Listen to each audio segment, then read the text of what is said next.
আসসালামু আলাইকুম। আপনারা সবাই কেমন আছেন? আশা করছি ভালো আছেন। বরাবরের মতো আমি আবারও একটা রেসিপি নিয়ে আপনাদের সামনে হাজির হলাম।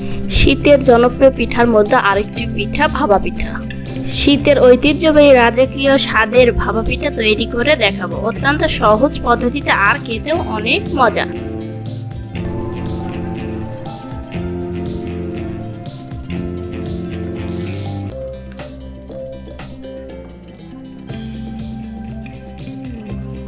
ফার্স্টে এখানে আমি একটা বোল নিয়েছি। এখানে বোলের মধ্যে আমি সেদ্ধ চালের গুঁড়ি নিয়েছি। অবশ্যই আপনারা চেষ্টা করবেন সেদ্ধ চালের গুঁড়িটা দিয়ে ভাপা পিঠা তৈরি করতে। মেজারমেন্ট কাপের 3 কাপ পরিমাণ আমি সেদ্ধ চাল নিয়েছি। তারপরে আমি দিয়ে দিচ্ছি এখানে হাফ চামচের মতো লবণ। আপনারা লবণটা স্বাদ মতো ব্যবহার করবেন। লবণটা দিয়ে ভালো করে হাত দিয়ে সুন্দর করে মিশিয়ে নেব। তারপর আমি এখানে কিছুটা কুসুম গরম পানি দিয়ে হাত দিয়ে একটা ঝুড়ি করা একটা ব্যাটার তৈরি করে নেব।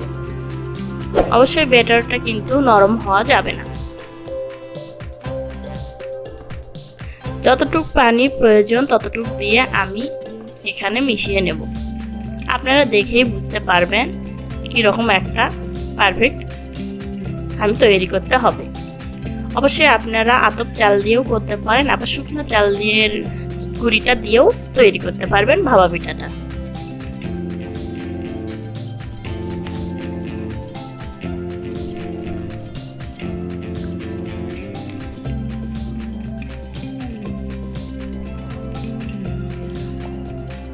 পানিটা দিয়ে অবশ্যই বেশিক্ষণ ধরে হাত দিয়ে এভাবে মেখে নিতে হবে। তারপর একটা স্ট্রেনার চালনি দিয়ে আমি গুঁড়িটা চেলে নেব। এভাবে চেলে নিলে পিঠাটা অনেক সুন্দর আর সফট হয়, খেতেও অনেক ভালো লাগে।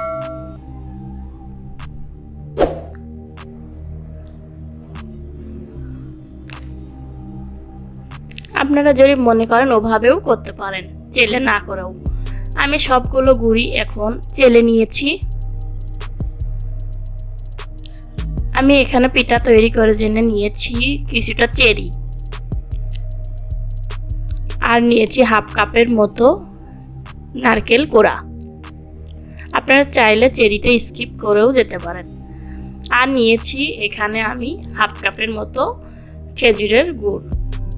এটা আপনার আখের গুড় দিয়েও করতে পারেন। আমি এখানে কেটে নিয়েছি। আমি ভাতের হাঁড়িতে এটা তৈরি করব। আমি এখানে পর্যাপ্ত পরিমাণে পানি দিয়েছি, দিয়ে একটা ছাঁকনি দিয়ে ঢেকে দিচ্ছি। আর আমি 2 পদ্ধতিতে তৈরি করব, এই জন্য প্রেশার কুকারের করে দেখাবো আপনাদেরকে। প্রেশার কুকারের ওপরের সিসিটা আমি তুলে নিয়েছি, আর প্রেশার কুকারের ভিতর কিছুটা পানি দিয়েছি।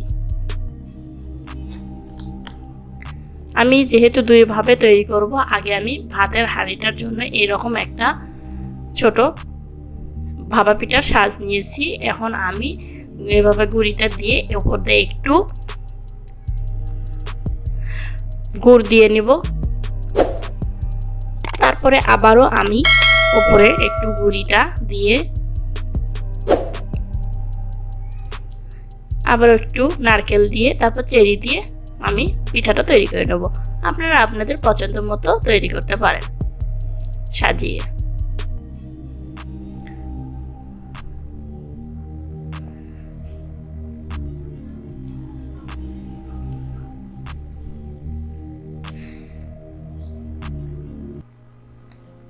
এখন আমি উপরে একটু চেরিটা দিয়ে দেখার সৌন্দর্যের জন্য চেরিটা দিয়েছি। চেরিটা দিলে দেখতে অনেক সুন্দর লাগে। আপনারা চাইলে নাও দিতে পারেন।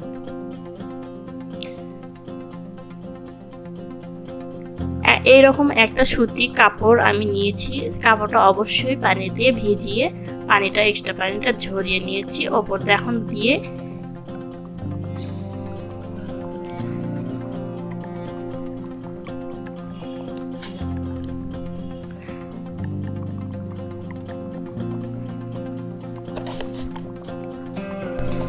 আমি এবার এইরকম একটা তেলের কুপি নিয়েছি প্রেসার কুকারে পিঠা তৈরি করার জন্য। স্তরে স্তরে আমি আবারও ওইভাবে গুড়, আবার কিছুটা গুড়ি নিয়েছি। এখন আমি আবারও কিছুটা গুড়ি দিয়ে তারপর উপরে নারকেল দিয়ে এভাবে পিঠাটা সাজিয়ে নেব।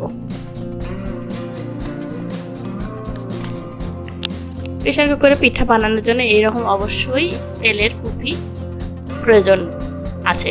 তেলের কুপি ছাড়া পিঠা তৈরি করা যাবে না প্রেসার কুকারে।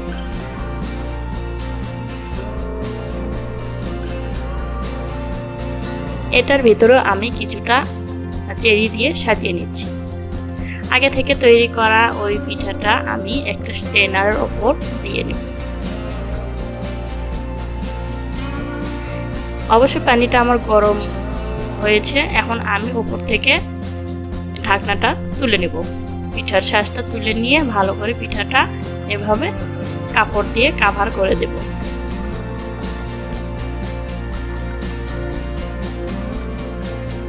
আমি আরেকটা সুতি কাপড় দিয়ে উপরে একটু ঢেকে দিব, যেহেতু এক্সট্রা বাতাসটা যেন বের না হয়ে আসে। আবার উপরে একটা ঢাকনি দিয়ে আমি ঢেকে দেব। এবার আমি প্রেসার কুকারে তৈরি করা দেখাবো, এই জন্য আমি প্রেসার কুকারে আগে থেকে তৈরি করা ওটা তেলের কুপিটা এই প্রেসার কুকারের মাথায় যে শিশিটা ওটা আমি দিয়ে দেব।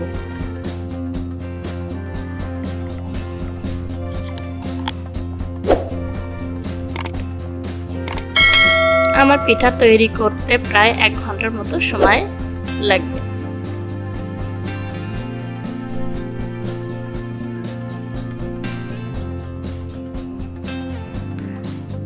এরই মধ্যেই আমার স্ট্রেনারে ছাঁকনিতে দেওয়া যে ভাপা পিঠাটা আমি একটু চেক করে নেব যে পিঠাটা আমার হয়েছে কিনা। হ্যাঁ, পিঠাটা আমার অলরেডি হয়ে গিয়েছে। আমি এখন একটা প্লেটে পিঠাটা তুলে নেব। এর মধ্যে আমার প্রেসার কুকারের যে ভাপা পিঠাটা সেটাও আমার হয়ে গিয়েছে। আপনারা চাইলে এই রকম ভাতের হাঁড়িতে আবার প্রেসার কুকারেও পিঠা তৈরি করে নিতে পারেন।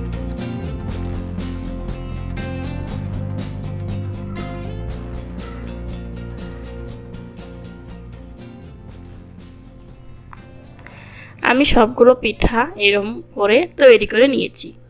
আপনারা চাইলে এইরকম শীতের মৌসুমে 1 মিনিটের পিঠা তৈরি করতে পারেন। এটা আমার প্রেসার কুকারে তৈরি করা পিঠা।